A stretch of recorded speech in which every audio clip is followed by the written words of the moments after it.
बिस्मिल्लाहिर्रहमानिर्रहीम।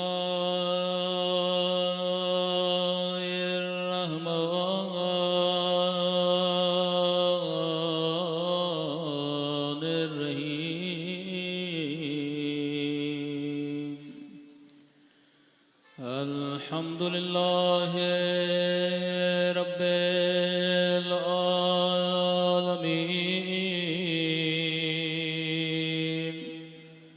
अल्हम्दुलिल्लाहि कमा हुवा अहलुहु। अस्सलातु वस्सलामु अला सय्यिदिल मुरसलीन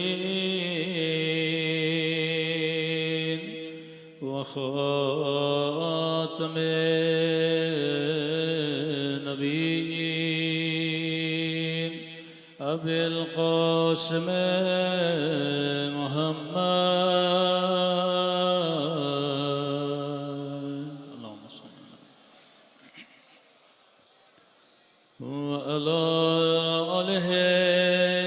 तय्यबीन ताहिरीन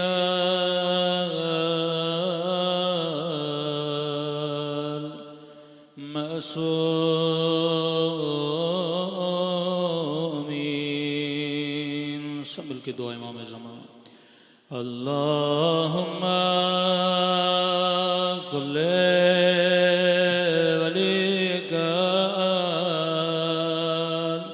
हुज्जत इब्ने हसन सलवातुका अलैहि व अला आबाइहि फी हादिहि अस्साअ व फी कुल्ली वलियान व हाफ़िज़ान व क़ाइदान व नासिरान व दलीलान व अनान हत्ता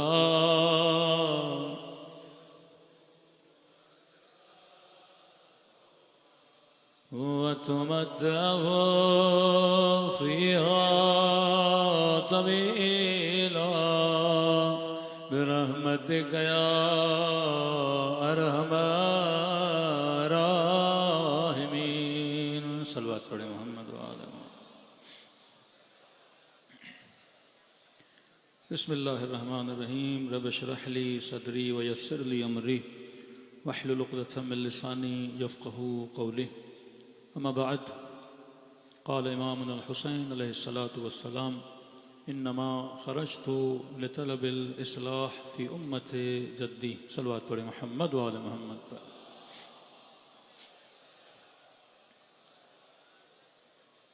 दुआ है परवरदिगार आलम हम सब की इबादतों को अपनी बारगाह में कबूल फरमाए और जो मकसद ज़िंदगी मकसद इबादत लेकर इस फ़र्श अज़ा पे तशरीफ़ लाए, खुदा उन मकासद में हम सब को कामयाबियाँ कामरानियाँ नसीब फरमाए।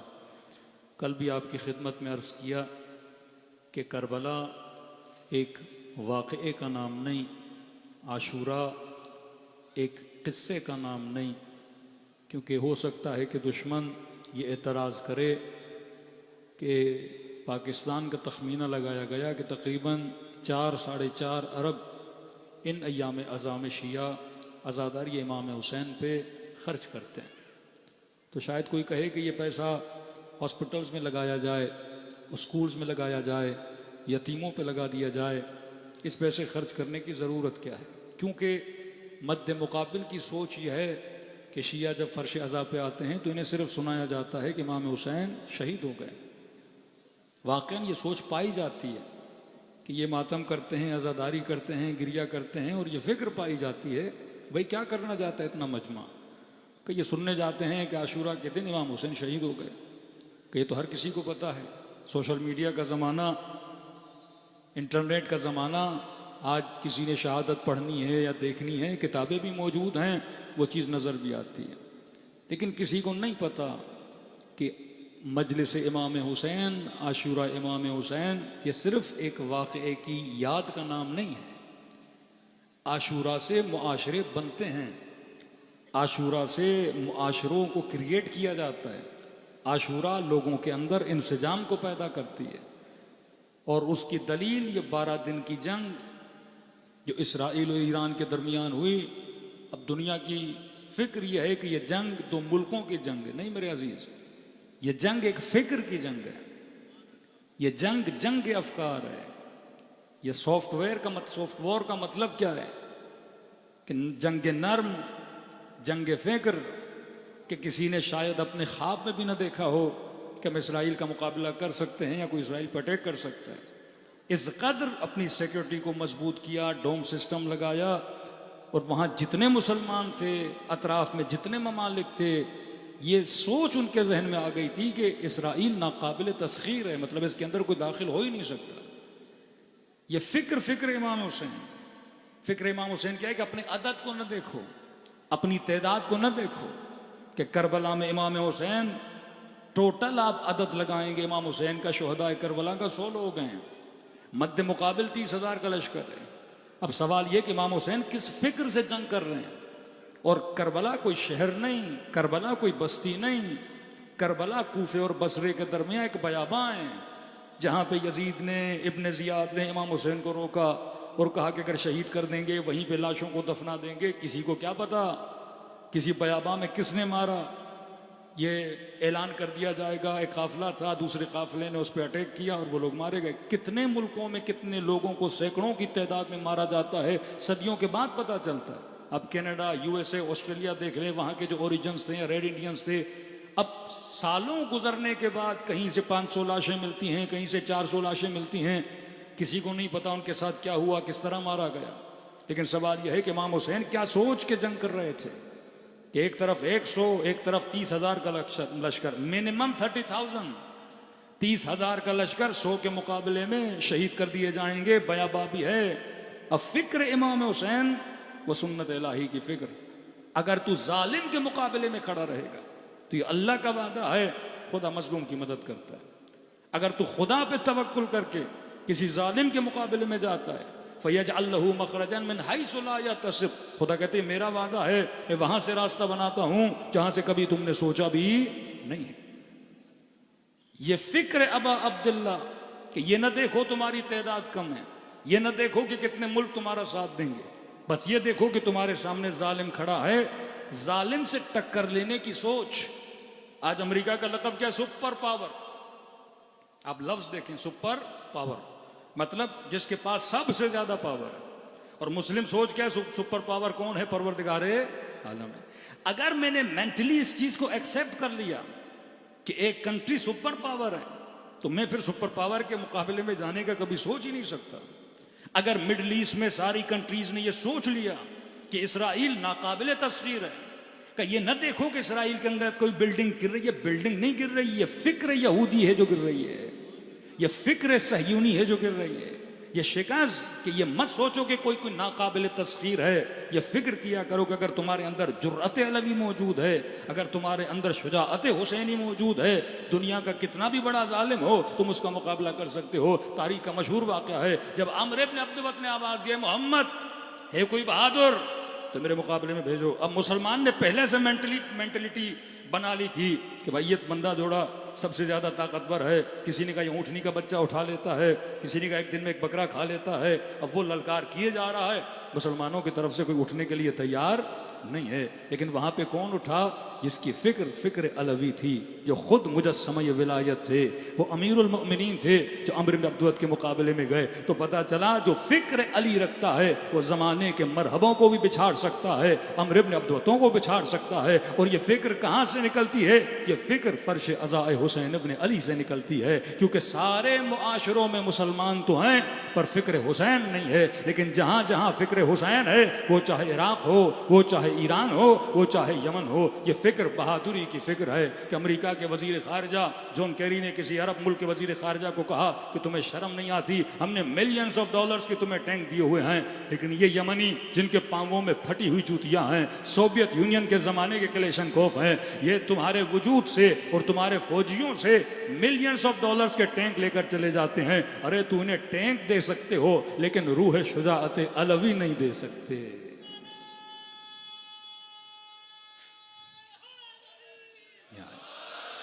यहां मां जब अपनी गोद में अपने बच्चे को लाती है तो वली असगर के मसाइब सुन के घर जाती है, जनाब कासिम के मसाइब सुन के घर जाती है कि 6 महीने का बच्चा, लेकिन सैयदा रुबाब ये दुआ कर रही है, काश अली असगर तू जवान होता, मैं भी अकबर की तरह तुझे हुसैन पे कुर्बान करती।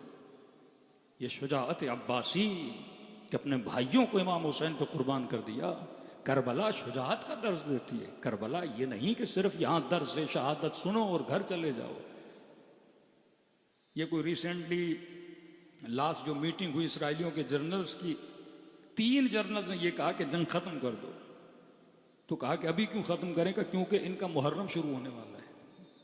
ये पूरा साल अलग मिजाज में रहते हैं, मुहर्रम के दिनों में इनका मिजाज ही बदल जाता है।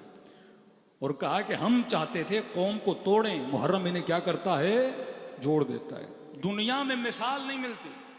अभी रशिया यूक्रेन की वॉर हो रही है, पता नहीं कितने साल और चले। जब ये जंग खत्म होगी तो रशियंस और यूक्रेनियंस के अंदर अदावत होगी, क्योंकि 10 वहां से मारे 10 यहां से मारे, इनके अंदर आपको मोहब्बत नजर नहीं आएगी। 2 मुल्क हैं, ईरान और इराक, 8 ईयर्स इनके अंदर जंग रही। किसी भी मुल्क में 8 साल जंग रहे तो दोनों कौमों में क्या होती है, दुश्मनी होती है। लेकिन सद्दाम के जाने के बाद ईरानी और इराकी ऐसे घुले और मिले कि जो मुल्क 8 साल जंग लड़ चुके हैं, लेकिन अरबईन के मौके पे जाते वही इराकी ईरानियों के पांव भी दबा रहे होते हैं, उनकी खिदमत भी कर रहे होते हैं। ये बरकत कौमों की नहीं, ये बरकत जिक्र अबा अब्दुल्लाह अल हुसैन की बरकत है। ये मौला हुसैन की आज़ादारी शियों को मिलाती है। दुश्मन लाख इनको जुदा करना चाहे, लेकिन एक ऐसा इंसजाम इमाम हुसैन देकर गया हमको, ये फर्श अज़ा को मिलाता है। 2 भाई आपस में बात न करें, लेकिन मजलिस होगी, फर्श अज़ा पे तो आएंगे। तो मोमिन एक दूसरे का चेहरा भी देखना पसंद न करें, लेकिन इमाम हुसैन फर्श अज़ा पे लाके उस खाक पे उनको बिठाएंगे और खाकसारी सिखाएंगे। तो मजलिस हुसैन सिर्फ वाक़यात नहीं, करबला इस्लाह मुआशरा का नाम है, आशूरा इस्लाह मुआशरा का नाम है। और जब तक मुआशरों में करबला और आशूरा रहेगी, वो मुआशरे दीनदार भी रहेंगे, उनकी आखिरत भी बचेगी, उनकी दुनिया भी संवरी जाएगी। सल्लल्लाहु पढ़े मोहम्मद वाले मोहम्मद पर।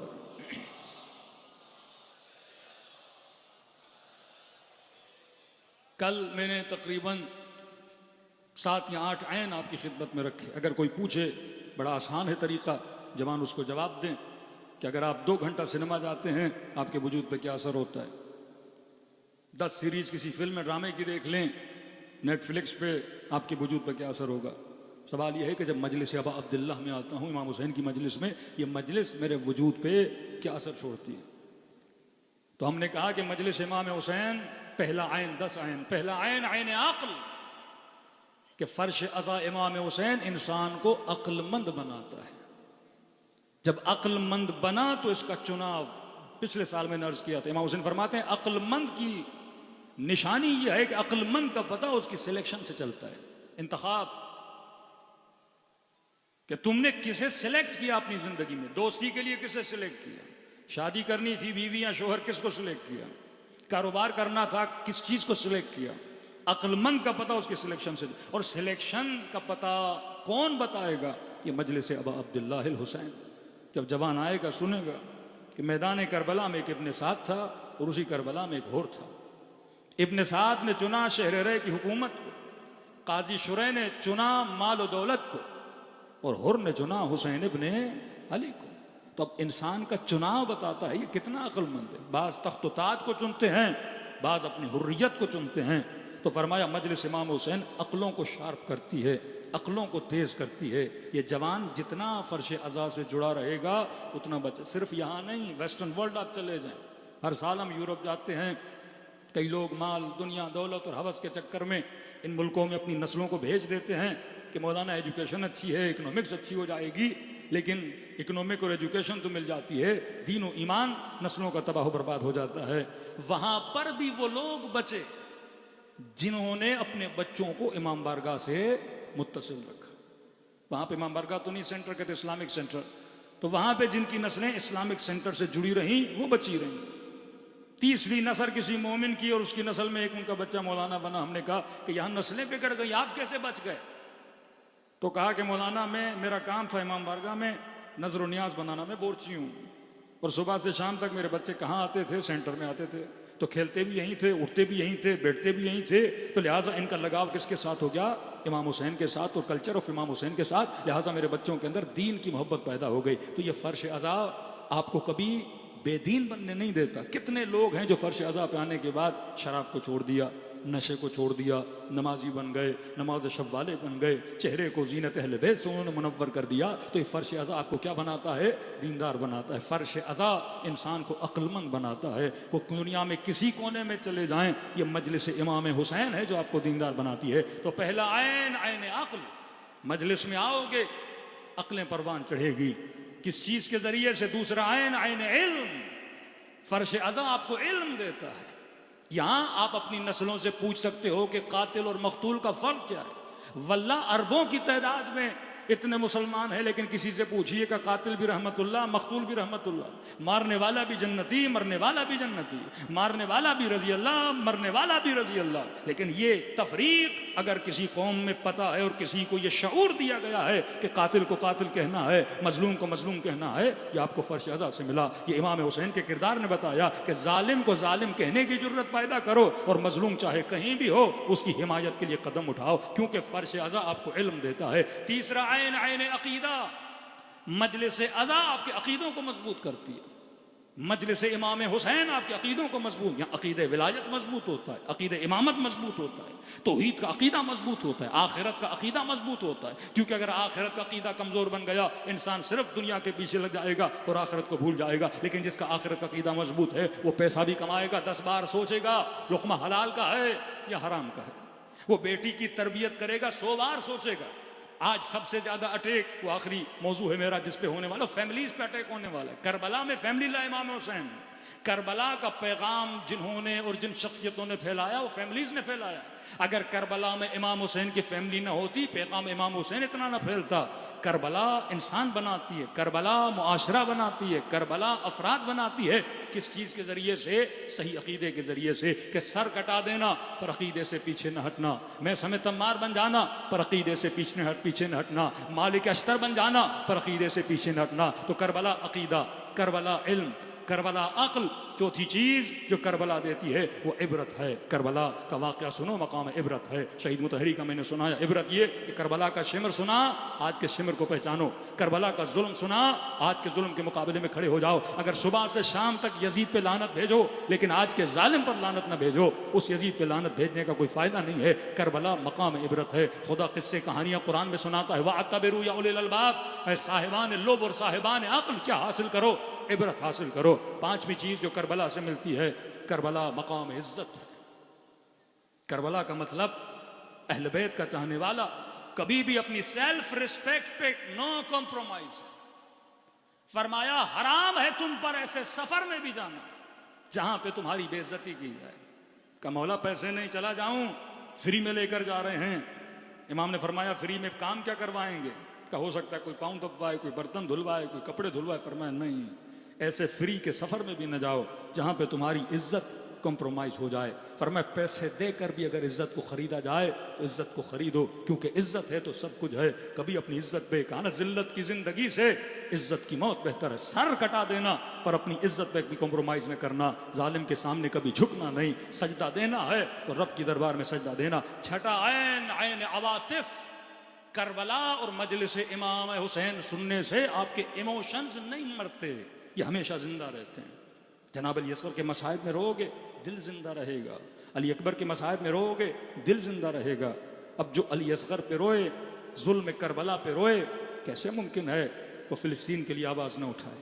कैसे मुमकिन है किसी मजलूम, चाहे पाकिस्तान या पाकिस्तान से बाहर किसी पर जुल्म हो, उसके लिए आवाज न उठाए? तो करबला अवातिफ का नाम है। सातवां आयन आयन इरफान, करबला मारिफत का नाम है।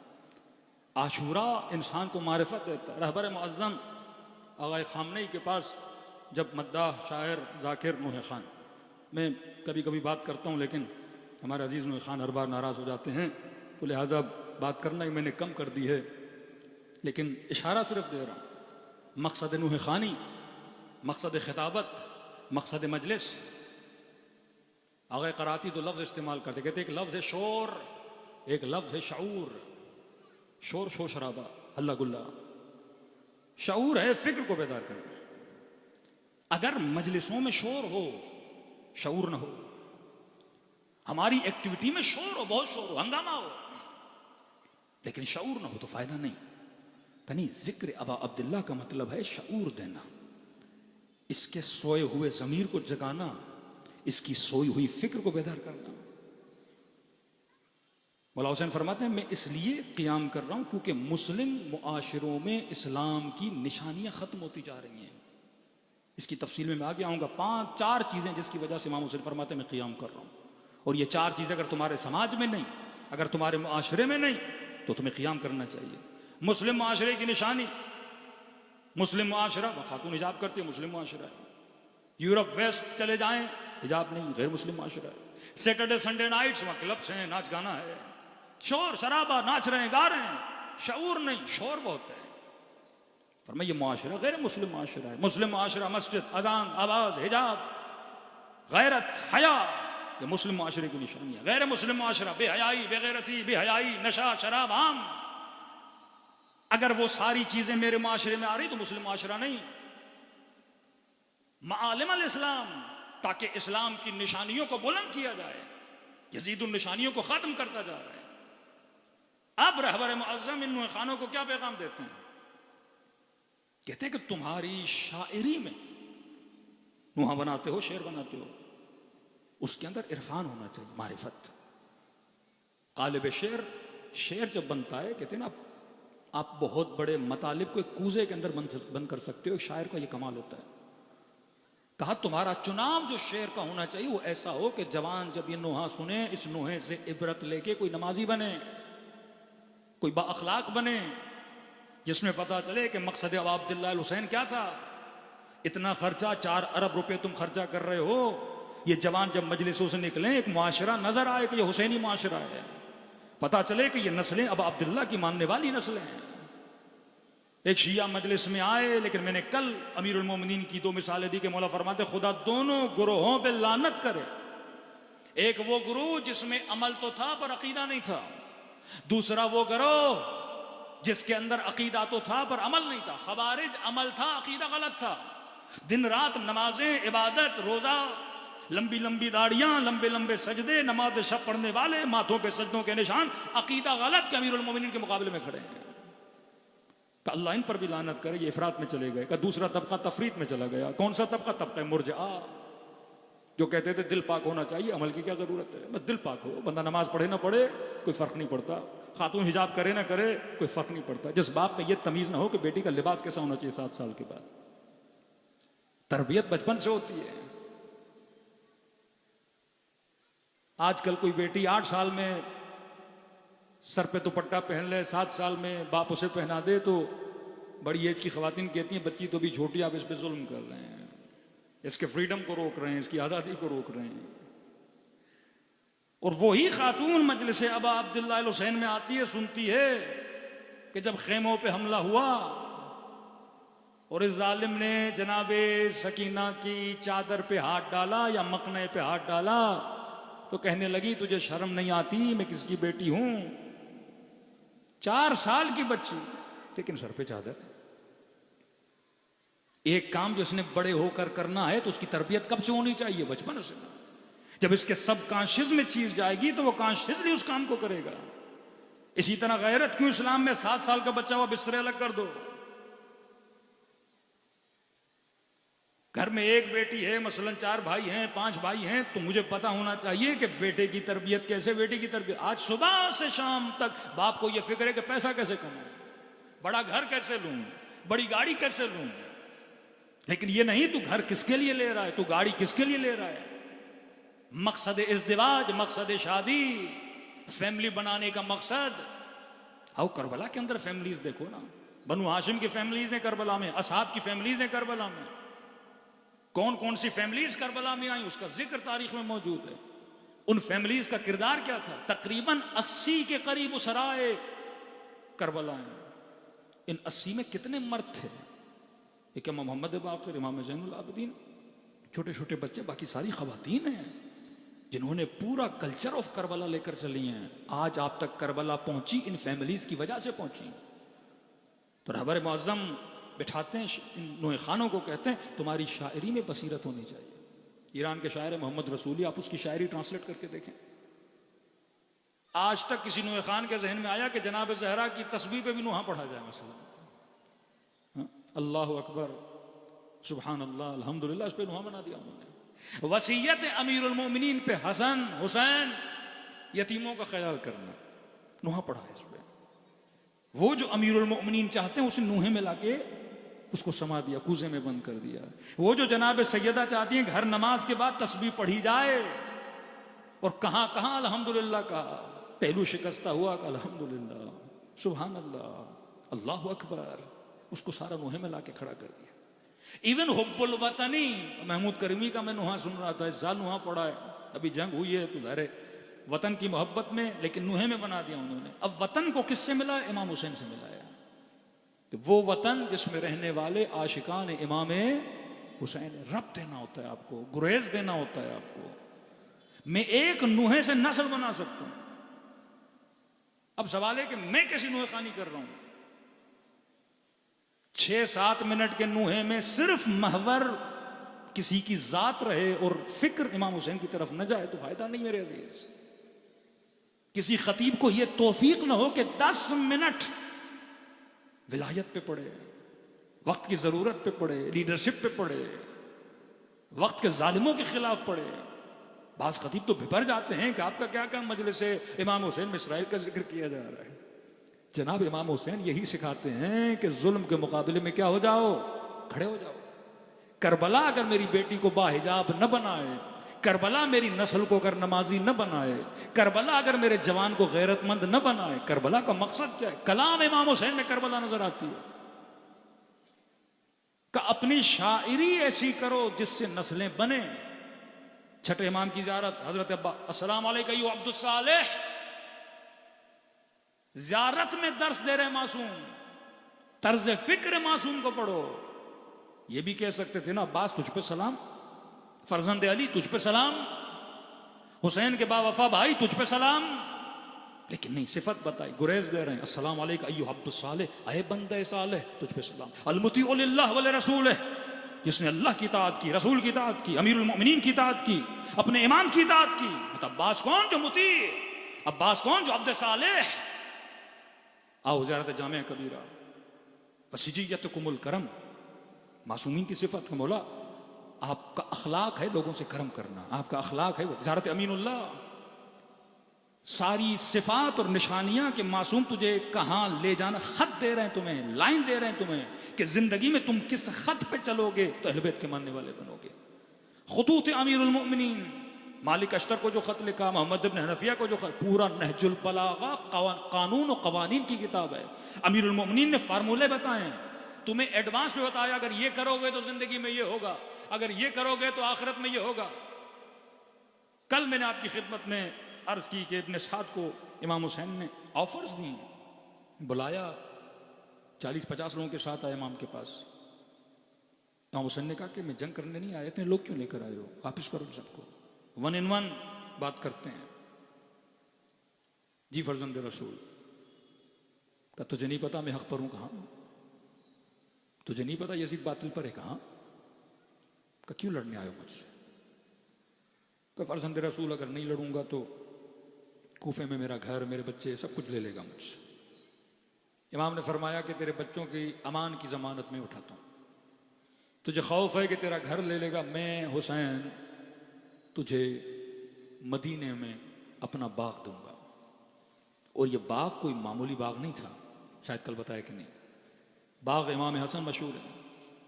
माविया ने बड़ी कोशिश की कि इस बाग को इमाम हसन से खरीदा जाए, बड़ी से बड़ी रकम की ऑफर की, इमाम हसन ने नहीं बेचा। मदीने में इस बाग से ज्यादा पुरसमर पुरफसल कोई बाग नहीं था। कहते 500 दरख्त या 5000 दरख्त, अदद मुझे याद नहीं है, लेकिन हर दरख्त लगाते वक्त अमीरुल मोमिनीन ने उसके किनारे पे 2 रकत नमाज पढ़ी। ये बाग इमाम हुसैन कह रहे हैं कि इब्ने साद, अगर तुझे खौफ है तेरा घर चला जाएगा, इतना महंगा बाग मैं तेरे नाम करने को तैयार हूं, छोड़ दे। मौला हुसैन हर कीमत लगा रहे हैं कि किसको जन्नत में ले जाए, आखिर दम तक कोशिश कर रहे हैं इसे जन्नती बनाया जाए, क्योंकि इमाम की फितरत है कि लोगों को क्या दें, हिदायत दें।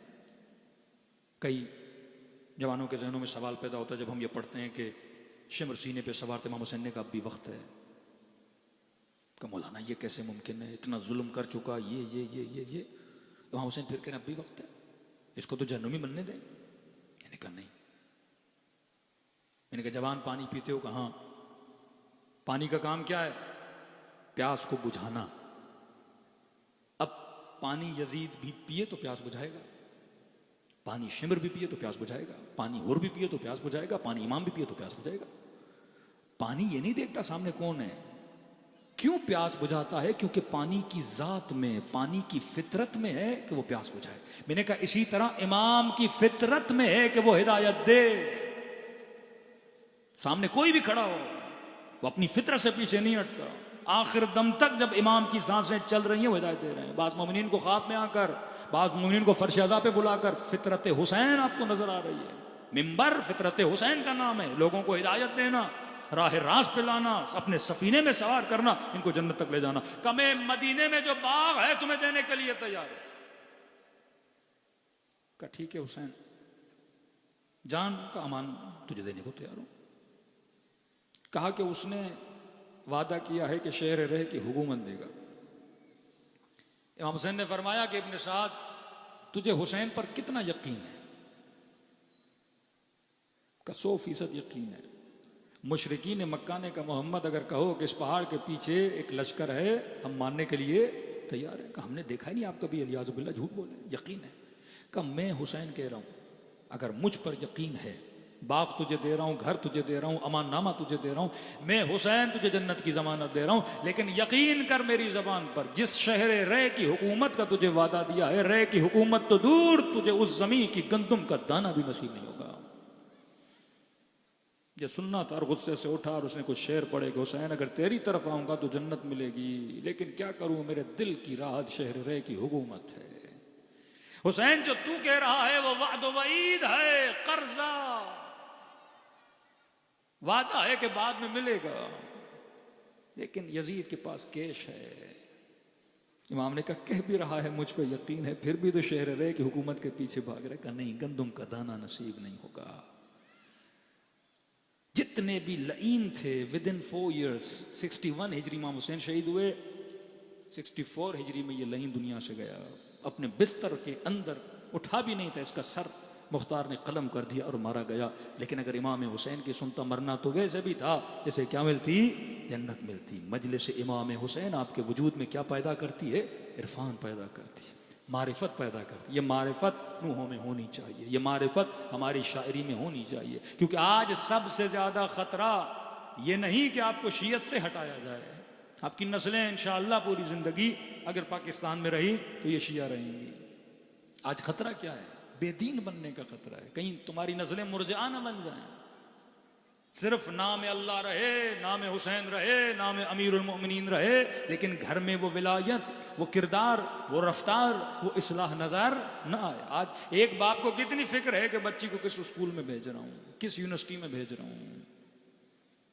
आज बाप को कितनी फिक्र है कि मेरी बच्ची जो घर के अंदर कपड़े पहनती है वो कपड़े कौन से हैं। इस्लामिक निजाम का नाम है मेरे अजीज, इस्लामिक कल्चर का नाम है।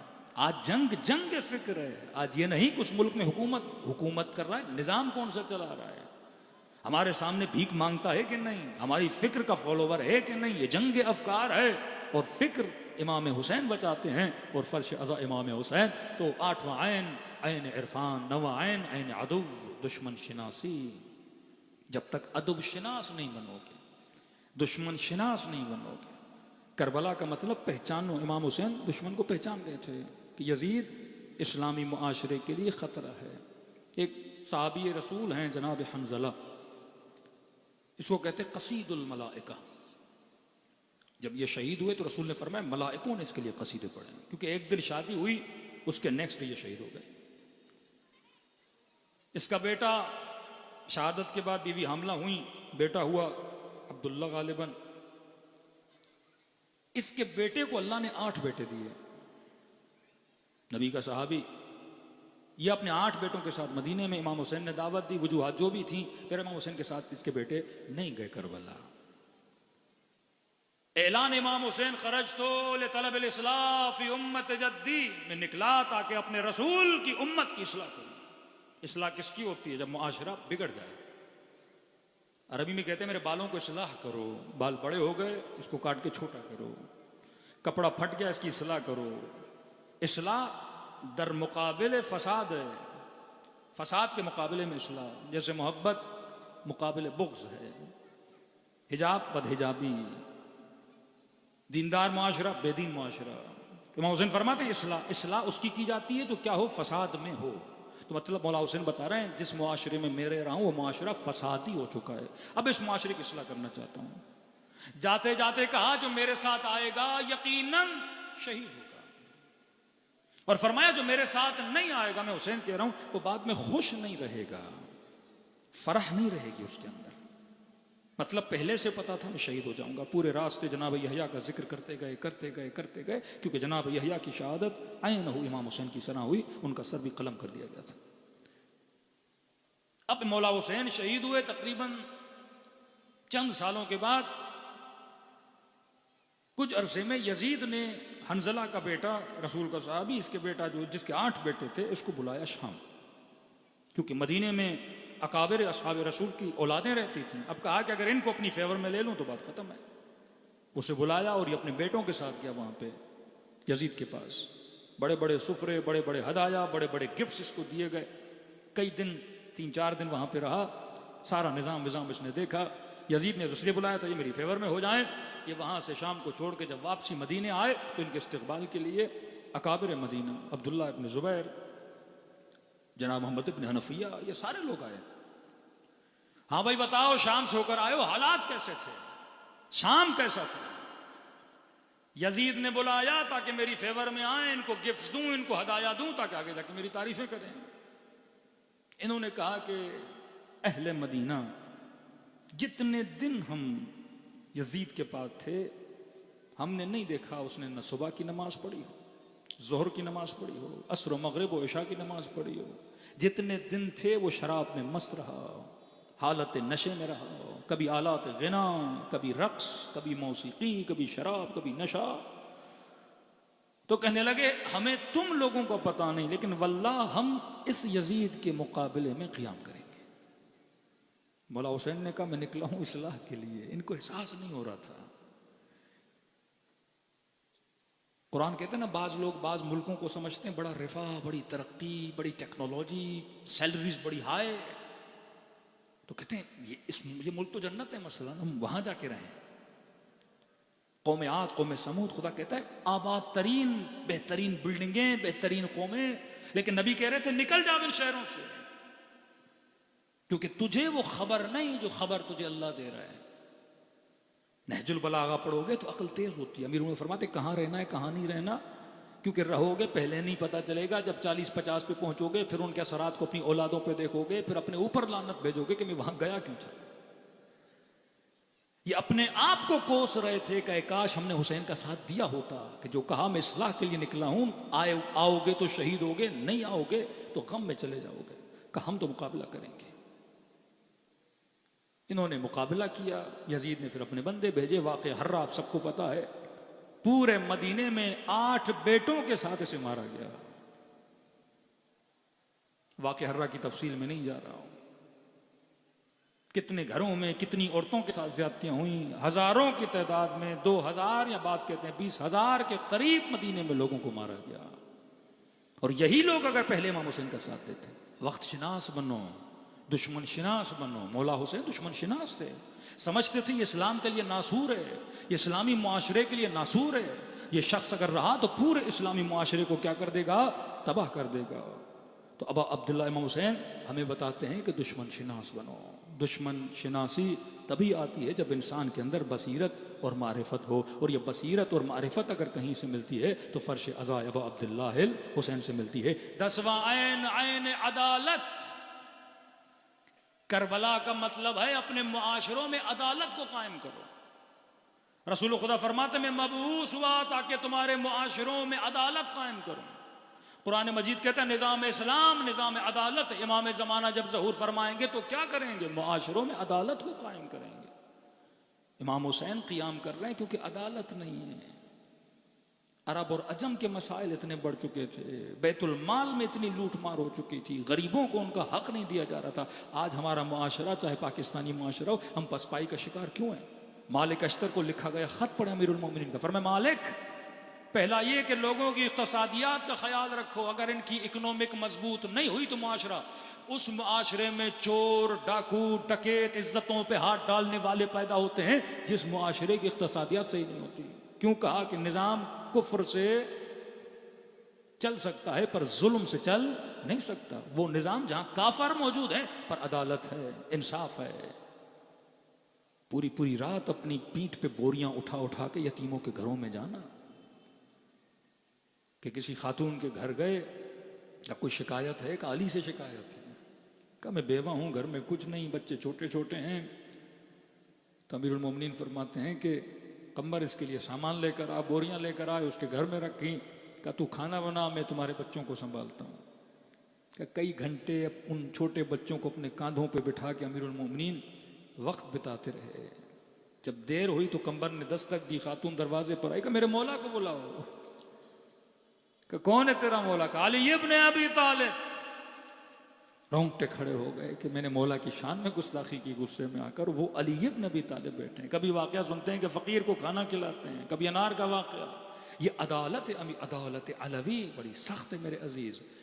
करबला अदालत का नाम है। अब मैं करबला का नाम लूं, न मेरी मस्जिद में अदालत हो, न मेरी इमाम बारगाह में अदालत हो, न मेरे घर में अदालत हो, न दोस्तियों और बिजनेस में अदालत हो, हेरा फेरी हो, तो इसका मतलब मैंने करबला और आशूरा से कुछ सीखा नहीं है। करबला इंसान बनाती है, करबला घर बनाती है, करबला फैमिलीज को दीनदार बनाती है। सलवात पढ़े मोहम्मद व आले मोहम्मद पर।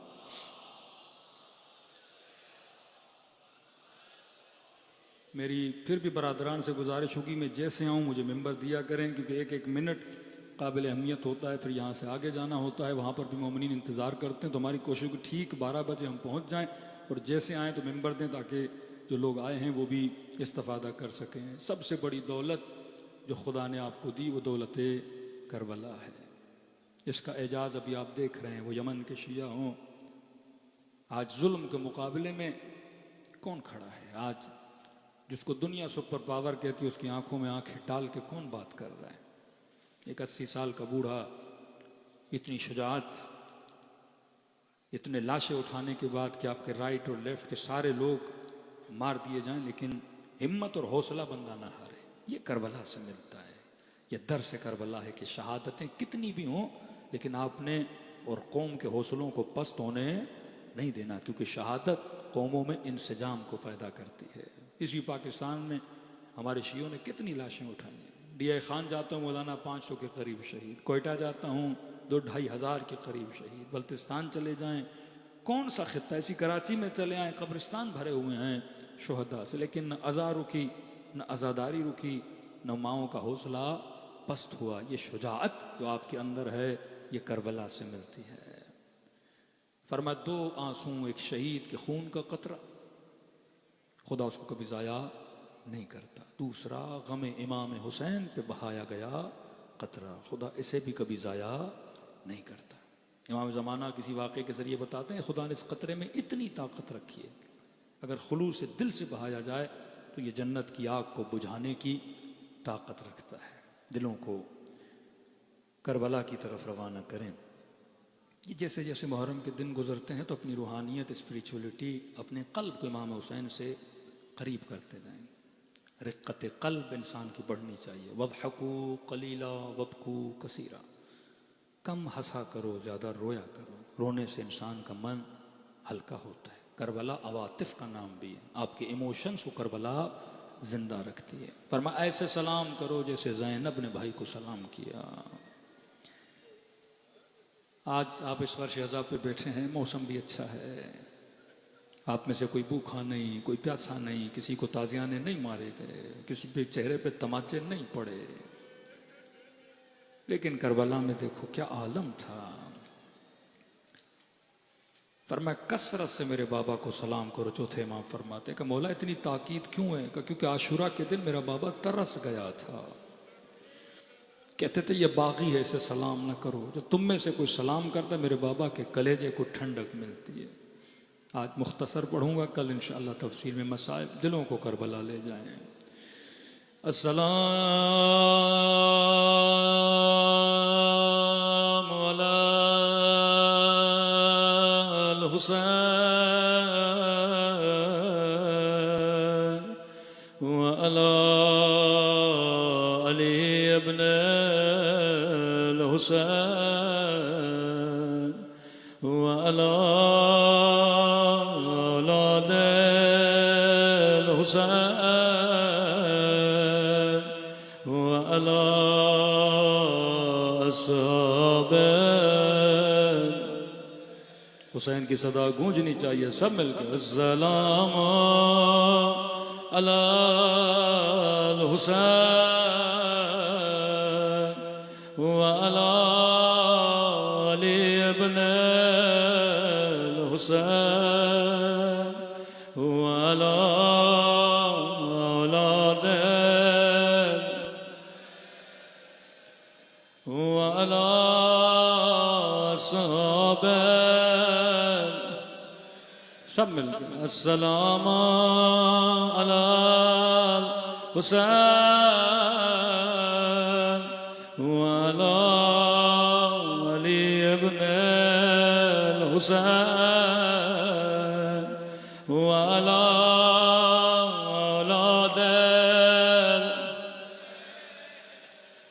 व अला असहाब। मेरा सलाम नन्हे से रुखसारों पे। 3 सलाम करूंगा, आज तफसील इंशाअल्लाह कल। ये सलाम किसी आलिम के सलाम नहीं, ये सलाम किसी जाकिर के सलाम नहीं। फरमाया जब कभी दिल करे रोने का तो अंधेरी रातों में ज़ियारत नाहिया पढ़ा करो। आज इमाम ज़माना को फर्श अज़ा पे दावत दे। फरमाते हैं जहाँ मेरी पुफी ज़ैनब के मसाइबों हम वहाँ पे ज़रूर आते हैं। जहाँ नन्ही सकीना के मसाइब पड़े जाए वहाँ हम जरूर आते हैं। अजब इन सलामों में मौला ने किसी का नाम नहीं लिया, बस इशारा किया। कदीमी मोमिनो समझना तेरा काम है। फरमाते मेरा सलाम उन नन्हे से रुखसारों पे। अल्लाह जाने ये असगर के रुखसार, अल्लाह जाने ये कासिम के रुखसार। मौला कोई निशानी तो दीजिए ये किसके रुखसार। फरमाया मेरा सलाम उन नन्हे से रुखसारों पे ओ जिनका रंग बदलता रहा। ये नहीं का रंग बदल गया बल्कि बदलता रहा। कभी शिमर के तमाचों ने रंग नीला किया, कभी जालिम के तमाचों ने रंग सियाह किया।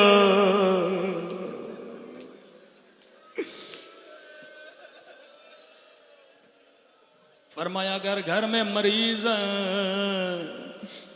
अपने मरीज को बिठाया करो, चंद मिनट सकीना के मसाइब पढ़ा करो, खुदा मरीजों को शफा देता है।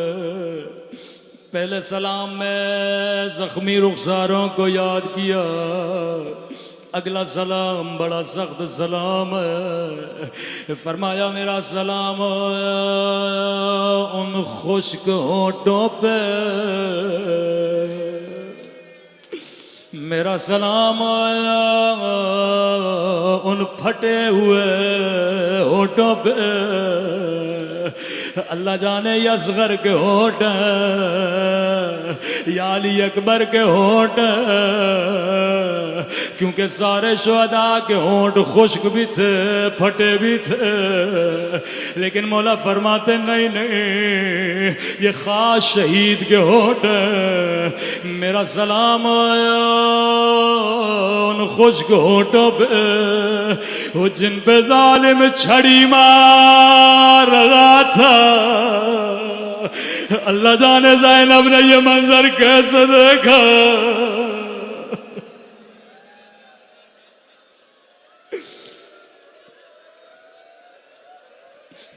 इमाम ज़माना ये मजमा पे कुर्बान, आपने कहा आपका सलाम उन होठों पे जिन पे जालिम छड़ी मार रहा था, लेकिन मैं भी एक सलाम करना चाहता हूँ। मैं कहूँ मेरा सलाम उन नन्ही सी आंखों पे जो ये मंजर देख रही थे। बच्ची बिलखने लगी, कहती है यजीद मेरे बाबा को छड़ी न मार, मेरे 3 दिन का प्यासा बाबा। अला लअनतुल्लाह अलल कौम ज़ालिम।